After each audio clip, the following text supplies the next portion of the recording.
So yeah, I mean, they were just ripping at him. They were raging at him. They were putting him down. They were judging him. They were allowing thousands of sociopaths with cameras to stalk the guy.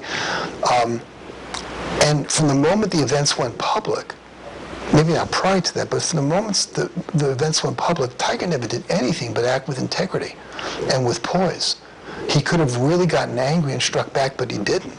And I know everybody said, well, he looks so controlled and he's doing that. So, I mean, nobody would give the guy a break. He never did anything but behave from the moment this thing went public with a sense of dignity in that whole thing. It seemed to me that the media was acting 1,000 times more worse than Tiger ever had worked with the way that they were attacking him and just ripping this guy apart. And it was really interesting because the people that did the worst job of it really ripped him apart were the people at the Golf Channel. These were people, the Golf Channel wouldn't even exist if it wasn't Tiger. And there were people on that channel that just seemed to absolutely love ripping this guy apart. You could see that it had been seething in them. And how much was that because this was a black man playing what previously had been a white man's sport and just kicking everybody's butt and dominating the whole thing? So how much of what we were seeing really was all this racist stuff, this Fuzzy Zeller stuff of his initial racist comments about Tiger being eating water. I guess we're all going to be eating a lot more watermelon. How much of that was seizing underneath? And how much of what we experienced really was just a 21st century lynching of Tiger? I couldn't help but think that at times, that if Tiger wasn't black, this never would have been happening. And it became even more obvious to me with the whole Ben Roethlisberger situation. I mean, I didn't know all the facts, but I can tell you, of all the people out there like myself that have dealt with victims of domestic violence or abuse or people that have been raped, for those of us, and if you asked all the mental health professionals out there that have done work with these victims, and you asked just at least based on the information that you heard over the media, if you had to be forced to give an opinion, would you say he was guilty or not guilty? I guarantee you 90% of us would say this guy forced himself on that young woman. And this was rape. And yet, Ben's situation got maybe, 1/100th of a thousandth of the amount of coverage that Tiger did? And you're going to tell me this had nothing to do with the fact that Tiger was black? Yeah, I mean, yeah, he made a mistake, but it just seemed so out of proportion. And I just wondered how much of this was seething underneath and how much it was also reaction or delayed reaction to people that had a problem with a black man being elected president in terms of, President Obama. I don't want to go off topic of this too much, but I also had the same feeling with the Michael Vick situation. I mean, listen, I was growing up, I saw Bambi when I was a kid, and I couldn't even imagine ever hunting or killing anything. I'm a real wuss when it comes to that. Yeah, I'm a hypocrite because I still eat meat sometimes, not much red meat, but I do eat meat, chicken and whatnot, and I let other people do the slaughtering for me, so that's being hypocritical.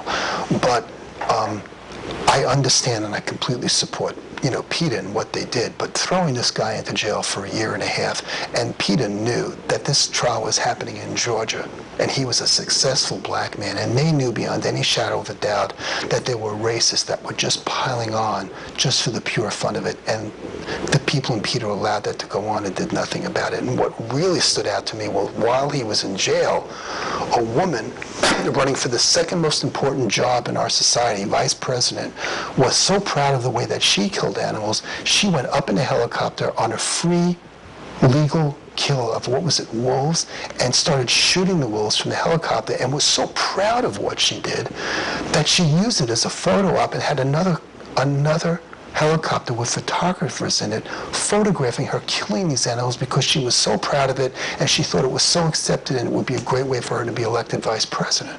Now, granted, what she did wasn't as egregious as what Michael did, but it wasn't so much better that you throw Michael in jail for 1.5 years, and this woman's using it as an advertisement of how wonderful she is and she should be elected vice president of the United States. I mean, you can't tell me that this didn't have anything to do with the fact that Michael Vick was a black man in Georgia, and that didn't have part of what was going on here.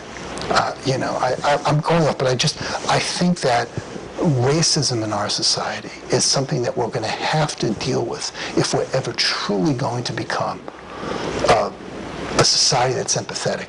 And if the people in PETA truly are empathetic, how come they're more empathetic to the animals than they are to giving Michael Vick a second chance? Many of them won't even give him a second chance and support him in later in his life and doing better.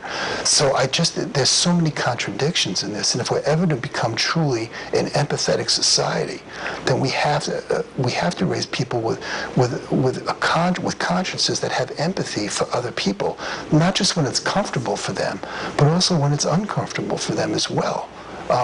Supporting you when I agree with you is no big deal. Supporting you when I disagree with you is what really makes me an empathetic, ethical individual.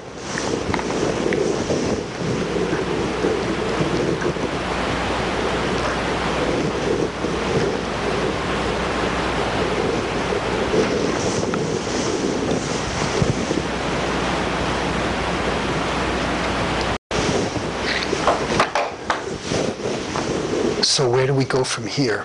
Are we really only a generation away from making these final major, in some ways, last strides in our ethical development?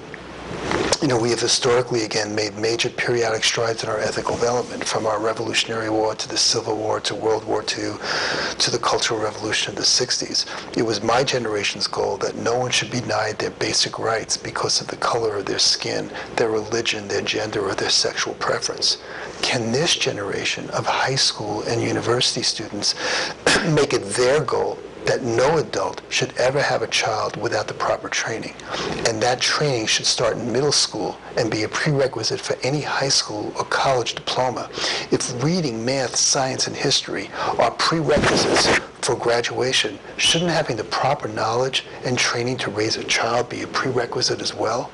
Are science, math, reading, and history more important for our progress and survival as a society as knowing how to raise a child?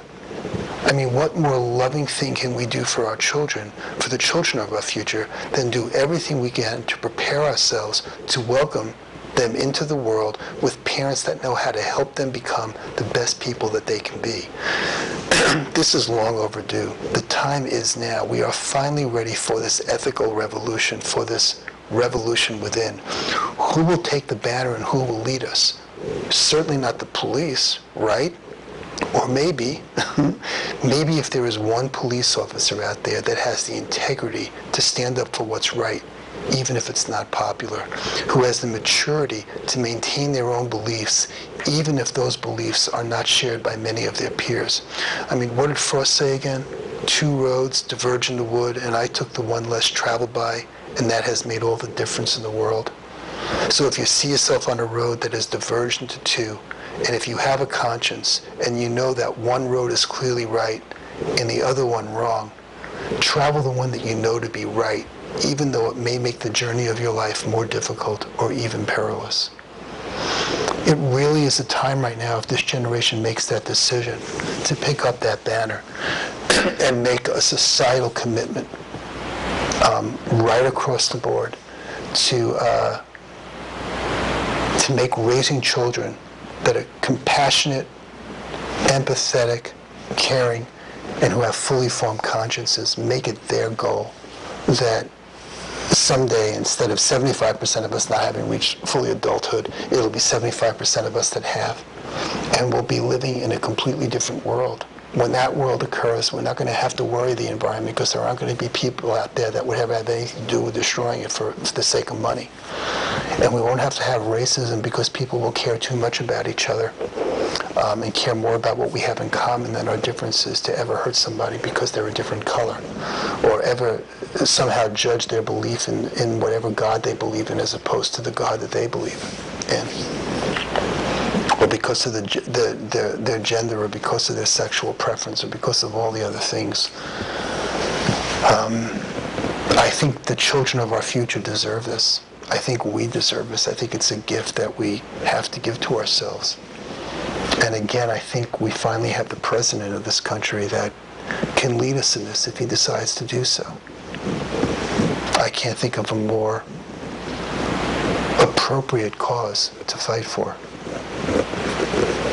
So I'll leave you with that. Again, Happy New Year. Thanks for listening this whole time. Again, if you haven't already, how long has this been going on? 4 hours or more?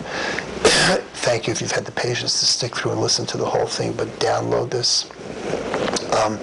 Watch and make sure that it stays up on the internet, and if it doesn't, get it up on a site that you think will keep it up. I don't know how much longer I'm going to be at. They're probably going to use this video as a way of hospitalizing me again. Crazy old me. Well, at least as long as I'm still alive, that's what counts. So I know I made a Who reference before, about my 15 minutes of fame, and I'm sitting here in a hotel in La Jolla, high up on the 15th floor that I'm on in the hotel, and I can look out and I can see for miles and miles and miles and miles. And I can only hope that we won't get fooled again. Okay, say goodnight, Gracie. Good night, Gracie.